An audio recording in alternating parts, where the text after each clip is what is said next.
ఆంధ్రప్రదేశ్లో ఎన్నికల సంఘం పర్యటన కొనసాగుతోంది. విజయవాడలో రెండవ రోజు జిల్లా కలెక్టర్లు, ఎస్పీలతో ఎన్నికల బృందం సభ్యులు సమావేశమయ్యారు. ఎన్నికల సన్నద్ధత, ఓట్ల జాబితా, ఓటర్ల జాబితాలో అవకతవకలపై టీడీపీ నేతలు ఆరోపణలపై చర్చించారు. ఇటు టీడీపీ, వైసీపీ చేస్తున్న ఆరోపణలపై ఇప్పటికే 18 మంది జిల్లా కలెక్టర్లు, ఎస్పీలు నివేదిక ఇచ్చారు. ఇవాళ మరో 8 మంది జిల్లా కలెక్టర్లు, ఎస్పీలు నివేదిక ఇవ్వనున్నారు.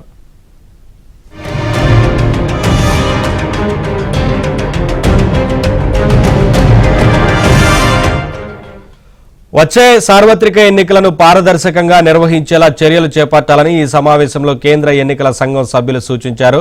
ఎన్నికల నిర్వహణ, ఓటర్ల జాబితా రూపకల్పనతో పాటు ఇతర అంశాలను చర్చించారు.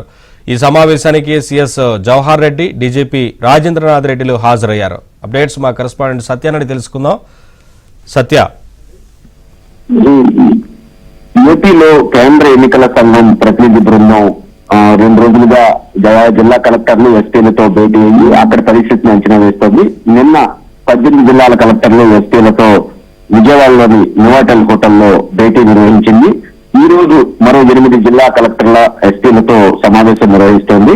ముఖ్యంగా సార్వత్రిక ఎన్నికలు దగ్గరపడుతున్న నేపథ్యంలో జిల్లా కలెక్టర్లు, ఎస్పీలు కూడా పూర్తి స్థాయిలో అప్రమత్తంగా ఉండాలని ఎన్నికల సంఘం అధికారులు ఆదేశించారు. శుక్రవారం మొత్తం నిన్న 18 జిల్లాల కలెక్టర్లు, ఎస్పీలతో సమావేశం నిర్వహించారు. దీనిలో భాగంగా సీనియర్ డిప్యూటీ ఎన్నికల commissioner Dharmendra Sharma, Nitesh Vyas, deputy commissioner Hridesh Kumar సమీక్ష నిర్వహించారు.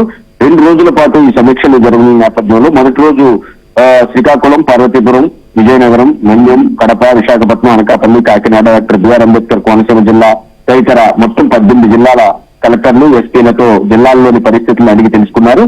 ఈ రోజు మిగిలిన 8 జిల్లాల కలెక్టర్లతో సమావేశం నిర్వహించబోతున్నారు. అయితే రాష్ట్ర వ్యాప్తంగా అనేక దరఖాస్తులు వస్తున్నాయి. రాజకీయ పార్టీల నుంచి కూడా అనేక ఫిర్యాదులు అందుతున్నాయి. దేశంలో ఏ రాష్ట్రంలో లేనన్ని ఫిర్యాదులు ఏపీలోని రాజకీయ పార్టీలు ఎందుకు చేస్తున్నాయి, దీనికి గల కారణం ఏంటనేది కూడా ఆరా తీసినట్టుగా తెలుస్తోంది.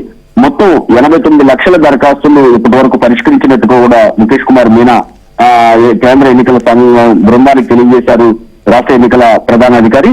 ముఖ్యంగా 90 లక్షల ఫిర్యాదుల వరకు కూడా 90 లక్షల దరఖాస్తులు వచ్చాయి ఇప్పటి వరకు. వాటిలో 89 లక్షలు ఇప్పటికే పరిష్కరించామని కూడా చెప్పిన పరిస్థితి ఉంది. అయితే మిగిలిన ఫిర్యాదులను కూడా ఈ నెల 26లోగా ఇటు పరిస్థితుల్లో పరిష్కరించాలని కూడా వారు ఆదేశించారు. అదే సమయంలో జిల్లాల్లో లా అండ్ ఆర్డర్ సిచ్యువేషన్ కావచ్చు, ఎన్నికల నిర్వహణకు అవసరమైన అంశాలు కావచ్చు, గత ఎన్నికల్లో నమోదైన కేసుల వ్యవహారం కావచ్చు, వాటిలో కొన్ని శిక్షల వ్యవహారం కావచ్చు, వీటన్నిటిపైన కూడా కేంద్ర ఎన్నికల సంఘం ఆరా తీసింది.